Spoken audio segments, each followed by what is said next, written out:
दोस्तों, कार लेना हर भारतीय परिवार का एक सपना होता है। कार एक ऐसा प्राइवेट साधन है जिसमें पूरा परिवार बैठकर कहीं भी घूमने के लिए, कहीं भी यात्रा करने के लिए, शॉपिंग करने के लिए या कहीं भी आने जाने के लिए पूरा काम कर सकता है। कार में आपकी निजी स्वाधीनता है। भारतीय परिवार का हर व्यक्ति एक दिन ऐसा ज़रूर सोचता है कि मुझे भी आगे जाकर एक कार लेनी है। लेकिन भारत में आज भी ऐसे परिवार हैं जिसमें कार तो क्या, कार का सपना देखना भी संभव नहीं है, क्योंकि उनकी परिस्थिति ही ऐसी है। जो व्यक्ति कार नहीं ले सकता वह कार के बारे में वीडियो तो देख ही सकता है। वीडियो में आगे बढ़ने से पहले दोस्तों, वीडियो के नीचे रेड कलर में सब्सक्राइब लिखा होगा, उसको क्लिक करें। उसके बाद ऑल वाले ऑप्शन को क्लिक करें। मैं इस वीडियो में आपको कार की पूरी डिटेल बताऊंगा कि कार का सफ़र कैसे शुरू हुआ और इसका आविष्कार किसने किया और कार के आविष्कार में कितनी कठिनाइयाँ झेलनी पड़ी, कौन से वर्ष में इसका आविष्कार हुआ और शुरुआती कार कैसी दिखती थी। आप सबको मालूम है, आने जाने वाले साधनों से पहले लोग पैदल यात्रा करते थे। कोई भी व्हीकल आने जाने के लिए पहले उपलब्ध नहीं था। तो कार जब मार्केट में आई तो इसकी मांग बहुत ज़्यादा बढ़ने लगी। कार एक ऐसा पर्सनल साधन है जिसको आप कहीं भी अकेले ले जा सकते हैं। किसी को पूछने की या कोई भी परमिशन लेने की कोई ज़रूरत नहीं है। अब आपको ट्रेन में सफ़र करना है तो ट्रेन जाएगी तभी आपका सफ़र शुरू होगा, लेकिन कार में ऐसा नहीं है। आप जाएंगे तभी कार जाएगी, उसमें आपको पूरी तरह से स्वाधीनता है। कार के बारे में जानने से पहले हम ये समझ लेते हैं कि कार बनाने से पहले इंजन का आविष्कार किसने किया। जेम्स वॉट व्यक्ति ने सबसे पहले भाप वाले इंजन का आविष्कार किया, जिससे यूरोपीय देशों में भाप के इंजनों से बहुत बड़ी क्रांति आई थी। बहुत सारे काम इस इंजन ने आसान कर दिए थे। लेकिन इंजन को बनाने का आइडिया कहाँ से आया? जेम्स वॉट ने एक दिन देखा, पतीले में उबलते हुए पानी की भाप से पतीले के ऊपर रखी हुई प्लेट बार बार ऊपर उठ रही थी। तो बस यहीं से कार बनाने का आइडिया उनके दिमाग में आया। इन सब चीज़ों को देखने के बाद जेम्स वॉट के दिमाग में इंजन बनाने का आइडिया आया। जेम्स ने सोचा, भाप ऊर्जा को कई एक कामों में लिया जा सकता है। उसके बाद भाप ऊर्जा को इंजन बनाने के काम में उन्होंने लिया और इंजन का आविष्कार आसान हो गया। अपने इन सब आविष्कारों से जेम्स वॉट अपने जीवन के अंतिम दिनों में बहुत धनवान व्यक्ति बन गए थे।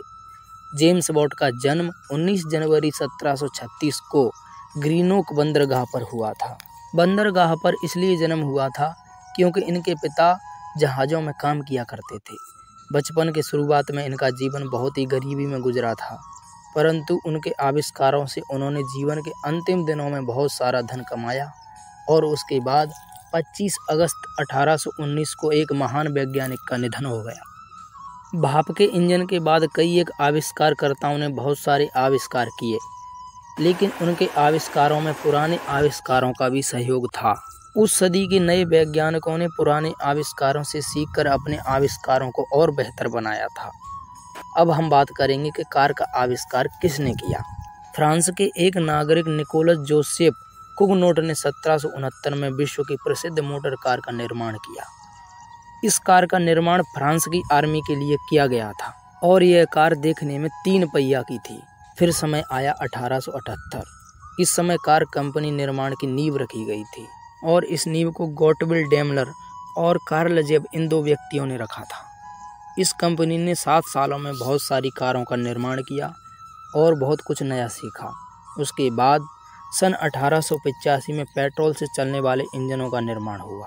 उसके बाद पेट्रोल से चलने वाली कारों का भी निर्माण हो गया और फिर तो आने जाने वाले साधनों की मांग मार्केट में बहुत ज़्यादा बढ़ने लगी और आज भी इन सब चीज़ों की मांग तेज़ी पकड़ रही है। वैसे ज़्यादातर इन सब चीज़ों को बनाने का श्रेय को बनाने के लिए बाहर के वैज्ञानिकों को ही जाता है। हम भारतीयों ने भी बहुत सारी खोजों को किया है, लेकिन इन सब चीज़ों को लोगों ने दबा दिया या इन सब को गुप्त में रखा और इन सब चीज़ों से सीखकर अपने अपने आविष्कार किए और अपने अपने नाम पर पेटेंट करवाए। हेलीकॉप्टर का भी आविष्कार हमारे देश में हुआ था, लेकिन इन सब चीज़ों को आगे जाकर दबा दिया गया। उसके बाद समय आया हमारे देश भारत में कार कंपनी को लॉन्च होना था और इस कंपनी को लॉन्च करने के लिए हमारे देश के महानायक रतन टाटा जी ने कदम रखा। उससे पहले मर्सिडीज बेंज इत्यादि कारों के साथ रतन टाटा ने साझेदारी की और इन सब चीज़ों को सीखते सीखते 37 साल लग गई। उसके बाद सबसे पहले रतन टाटा ने साल 1991 में टाटा मोटर की पहली कार को लॉन्च किया और उस कार का नाम था टाटा सीरा। उसके बाद कार इंडस्ट्री में रतन टाटा ने बहुत सारी कारों का निर्माण किया। कई कार फेल हुई और कई कार सफल भी हुई और सबसे ज़्यादा सक्सेस होने वाली कार टाटा सफारी और टाटा की किस्मत चमकाने वाली कार टाटा इंडिका और टाटा सफारी थी। टाटा कंपनी की सक्सेस होने वाली भी बहुत सारी गाड़ियां हैं, जैसे टाटा ट्रक, टाटा बस या टाटा की कोई भी मोटर। टाटा के बहुत सारे सामान आते हैं।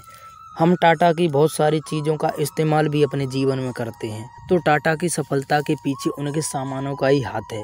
उनका सामान इतना अच्छा होता था कि लोग उसको खरीदने के लिए मजबूर हो जाते थे और इन सब सामानों के पीछे रतन टाटा जी का ही मजबूत हाथ है। आप सबको मालूम है कि टाटा कंपनी किस तरह से सक्सेस हुई है, वो सब आप सबके सामने है और आज भी यह कंपनी अपने मजबूत पैरों को लेकर खड़ी है।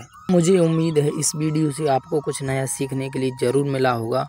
आपको इस वीडियो में कार का निर्माण कैसे हुआ और कितने संघर्ष झेलने पड़े, इंजन का आइडिया कहाँ से आया, इन सब चीज़ों को आपने बहुत बारीकी से देखा होगा और समझने की भी कोशिश की होगी। अगर वीडियो पसंद आए तो चैनल को प्लीज़ सब्सक्राइब ज़रूर करो।